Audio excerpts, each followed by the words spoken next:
ወሎን ታውቀዋለህ? ሀገሩን ብቻ አይደለም ህዝቡን። ወርቃማ ህዝብ ነው። ባለ ታሪክ ህዝብ ነው። ድንቅ የሆነ ህዝብ ነው። ፍቅር የሚያውቅ ህዝብ ነው። ወሎ ከየት እስከ የት ነው?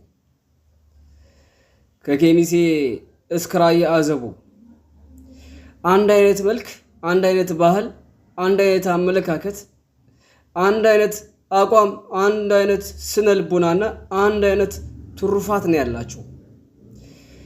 የሚገርመው ራያን ከወሎ ሊገነጥሉ ይፈልጋሉ። መጀመሪያ እንደማይቻል እንነግራቸዋለን።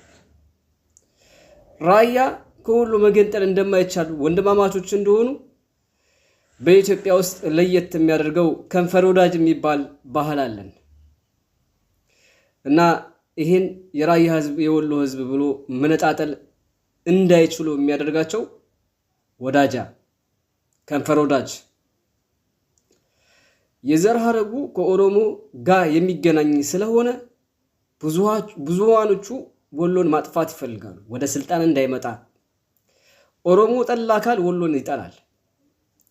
ሙስሊም ጠላ አካል ወሎን ይጠላል።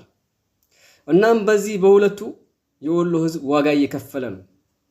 ራሴን አሳልፌ እሰጥለታለሁ ለወሎ ህዝብ ግዴታዬም ስለሆነ። አየህ ሁሉ ዘመዴ ሁሉ ጎረቤቴ ብሎ የሚኖረው የወሎ ህዝብ ዋጋ እየከፈለ ይገኛል። በሚሆነውም በማይሆነው ይህንን ህዝብ እንታደግ ዘንድ አብራችሁን ሁኑ ማለት ነው። ከዚህ በኋላ ዩቲዩብ ቻናሌ ካደገ በዩቲዩብ ቻናሌም በላይቭ የምገባ ይሆናል ማለት ነው። ምናልባት ይሄ ካደገ የወሎ ሚዲያ ኔትወርክ ሆኖ ህጋዊ ኔትወርክ ይኖረዋል ማለት ነው። አመሰግናለሁ።